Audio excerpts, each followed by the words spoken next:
एक बार फिर हम आप सभी के लिए एक नई वैकेंसी के बारे में जानकारी लेकर आए हैं। यह वैकेंसी रेलवे की तरफ से निकाली गई है टीटी पोस्ट के लिए, यानी कि टिकट एग्जामिनर के पोस्ट के लिए, जिसमें टोटल पोस्ट 7,000 प्लस है। इसमें शैक्षणिक योग्यता भी बहुत ही कम रखी गई है। इस वैकेंसी से जुड़ी apply date, education qualification, age limit, इन सभी के बारे में हम आपको पूरी जानकारी देंगे। अगर आप इस वैकेंसी के लिए फॉर्म अप्लाई करना चाहते हैं तो हमारे इस वीडियो में लास्ट तक बने रहिए और इस वैकेंसी से जुड़ी पूरी जानकारी को ध्यानपूर्वक सुनिए, जिससे कि फॉर्म अप्लाई करते वक्त आपसे किसी भी प्रकार का कोई भी मिस्टेक ना हो। चलिए जानते हैं इस वैकेंसी से जुड़ी पूरी जानकारी को विस्तार में। इस वैकेंसी के बारे में रेलवे की तरफ से ऑफिशियल नोटिस जारी करके जानकारी दी गई है। तो सबसे पहले हम लोग जानेंगे इस वैकेंसी से जुड़ी पोस्ट डिटेल्स के बारे में कि इसमें कितना पोस्ट दिया गया है।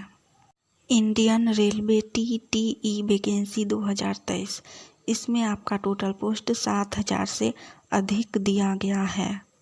इसके बाद हम लोग जानेंगे इस वैकेंसी से जुड़ी एप्लीकेशन फ़ी यानी कि आवेदन शुल्क के बारे में। इस वैकेंसी में आवेदन शुल्क जाति वर्ग के अनुसार रखा गया है, यानी कि कैटेगरी वाइज एप्लीकेशन फ़ी रखा गया है। अलग अलग कैटेगरी के लिए एप्लीकेशन फ़ी अलग अलग रखा गया है। वो सबसे पहली कैटेगरी के अंतर्गत आता है जनरल, OBC और EWS कैटेगरी। जनरल, OBC और EWS कैटेगरी के लिए एप्लीकेशन फ़ी 500 रुपया रखा गया है। उसके बाद है आरक्षित कैटेगरी, जिसमें SC, ST और PH आता है। SC, ST और PH कैटेगरी के लिए एप्लीकेशन फ़ी 250 रुपया रखा गया है, यानी कि SC, ST और PH कैटेगरी के लिए एप्लीकेशन फ़ी में छूट दी गई है। एप्लीकेशन फ़ी ऑनलाइन के माध्यम से पेमेंट किया जाएगा। अगर आप चाहें तो internet banking, debit card, credit card, Google पे या फिर नेट बैंकिंग के माध्यम से एप्लीकेशन फ़ी पेमेंट कर सकते हैं। इसके बाद जानेंगे इस वैकेंसी से जुड़ी एजुकेशन क्वालिफिकेशन के बारे में, यानी कि एलिजिबिलिटी क्राइटेरिया के बारे में। तो इसमें एजुकेशन क्वालिफिकेशन बहुत ही कम रखा गया है। अगर आप 10th या 12th पास हैं तो आप इस वैकेंसी के लिए फॉर्म अप्लाई कर सकते हैं।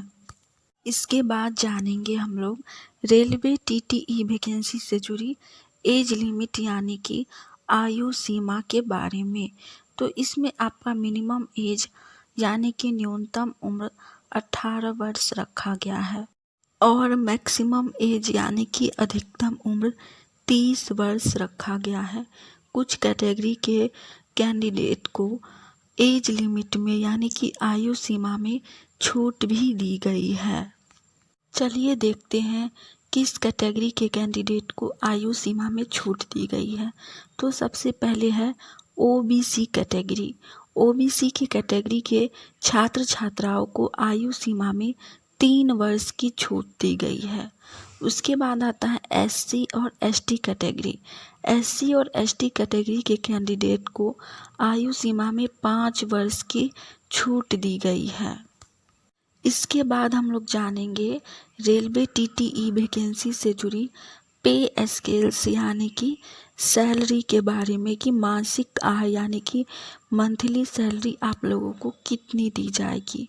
तो इसमें आपका सब कुछ मिलाकर मंथली सैलरी 36,900 से लेकर 47,700 के बीच में दी जाएगी सैलरी। इसके बाद हम लोग जानेंगे इस वैकेंसी से जुड़ी सिलेक्शन प्रोसेस यानी कि चयन प्रक्रिया के बारे में कि रेलवे TTE वैकेंसी में आप लोगों का एग्ज़ाम कितना फेज में लिया जाएगा, आप लोगों का सिलेक्शन कैसे होगा। तो इसका सिलेक्शन जो है वह 3 फेज में होगा। सबसे पहले होगा आप लोगों का कंप्यूटर आधारित परीक्षा यानी कि कंप्यूटर बेस्ड टेस्ट CBT 1। इसमें आप लोगों का ऑब्जेक्टिव टाइप क्वेश्चन रहेगा और एग्ज़ाम लिया जाएगा। दूसरा होगा डॉक्यूमेंट वेरिफिकेशन और थर्ड होगा आप लोगों का मेडिकल फिटनेस टेस्ट, यानी कि आप लोगों का लास्ट में मेडिकल टेस्ट होगा। प्रथम चरण यानी कि फेज 1 में जो कंप्यूटर बेस्ड टेस्ट होगा उसमें आप लोगों का जब रिजल्ट आएगा तभी ही आप लोगों का दूसरा टेस्ट के लिए फॉर्म अप्लाई करने दिया जाएगा। यदि आप लोगों का फर्स्ट वाला का रिजल्ट नहीं आता है तो आप लोग दूसरा फेज के लिए फॉर्म अप्लाई नहीं कर सकते हैं। दूसरा में यदि दिया हुआ है डॉक्यूमेंट वेरिफिकेशन, यदि आप लोगों का सारा डॉक्यूमेंट सही है और डॉक्यूमेंट्स वेरिफिकेशन के वक्त कोई भी प्रॉब्लम नहीं होता है तो ही आप लोगों का तीसरा में थर्ड फेज में फॉर्म अप्लाई करने दिया जाएगा। उसके बाद आप लोगों का लास्ट में मेडिकल टेस्ट लिया जाएगा और मेरिट लिस्ट बनाकर आप लोगों का फाइनल कर दिया जाएगा। इसके बाद देखेंगे कंप्यूटर टेस्ट जो होता है आप लोगों का सबसे पहला फेज 1 का जो एग्ज़ाम होगा उसमें कितना प्रश्न पूछा जाएगा और एक प्रश्न कितने नंबर का होगा, एग्ज़ाम आपका कितना देर तक होगा, इसके बारे में जानेंगे।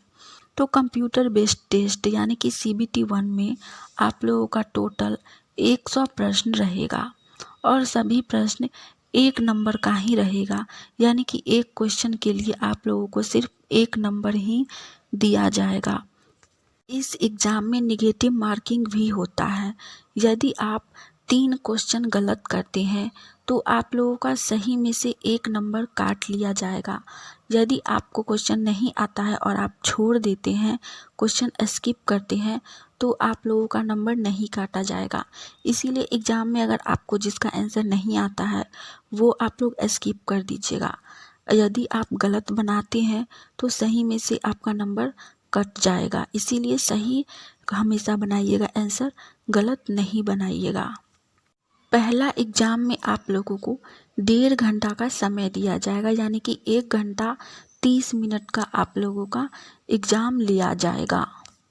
इसके बाद हम लोग देखेंगे कि इस एग्ज़ाम में किस विषय से यानी कि किस सब्जेक्ट से कितना प्रश्न पूछा जाएगा। तो इसमें सबसे पहला सब्जेक्ट आता है जनरल अवेयरनेस यानी कि GK GS। GK GS से आपका 40 प्रश्न पूछा जाएगा और 40 नंबर दिया जाएगा। इस 40 प्रश्न में बहुत सारा सब्जेक्ट रहेगा, जैसे कि सबसे पहले हम साइंस के बारे में जानेंगे। तो साइंस में आपका फिजिक्स, केमिस्ट्री और बायोलॉजी, इन तीनों से ही प्रश्न पूछे जाएंगे। उसके बाद आता है GS यानी कि जनरल साइंस के बारे में, जिसमें आप लोगों को हिस्ट्री, पॉलिटी और ज्योग्राफी से क्वेश्चन पूछे जाएंगे, यानी कि इतिहास, भूगोल और राजनीतिक से क्वेश्चन पूछे जाएंगे। उसके बाद आता है करेंट अफेयर्स यानी कि घटना चक्र, जो उस वक्त घटना चक्र चल रहा है, यानी कि यह एग्ज़ाम 2023 में होगा तो 2023 में जो कुछ भी हुआ है उन सब से क्वेश्चन पूछे जाएंगे। जैसे कि G20 समिट के बारे में पूछा जा सकता है, या फिर 2023 में किसे नोबेल प्राइज़ दिया गया है, या फिर जो भी गेम्स होता है उसमें किसे प्राइज़ दिया गया है। इन सब से संबंधित करेंट अफेयर में क्वेश्चन पूछा जाएगा। इन सभी को मिलाकर जनरल अवेयरनेस में टोटल आप लोगों का 40 प्रश्न पूछा जाएगा। इसके बाद आता है जनरल एप्टीट्यूड यानी कि मैथमेटिक्स, गणित से। गणित में आप लोगों का 30 प्रश्न पूछा जाएगा और इसके लिए 30 अंक यानी कि 30 मार्क्स ही दिया जाएगा।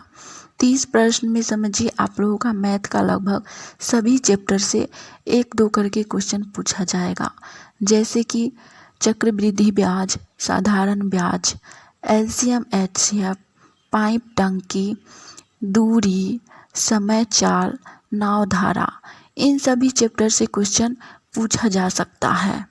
लास्ट है जनरल इंटेलिजेंस एंड रीजनिंग से, यानी कि तार्किक क्षमता और रीजनिंग से।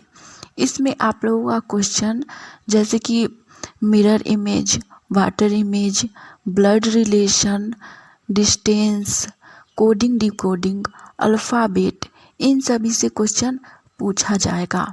रीजनिंग में भी लगभग सभी चैप्टर से आप लोगों का 1 से 2 प्रश्न पूछा जाएगा। रीजनिंग में टोटल आप लोगों का 30 प्रश्न रहेगा और 30 नंबर रहेगा।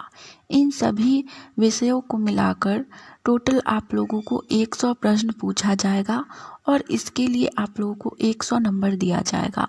इन सभी प्रश्न को बनाने के लिए आप लोगों को 1.5 घंटा यानी कि 90 मिनट का समय दिया जाएगा।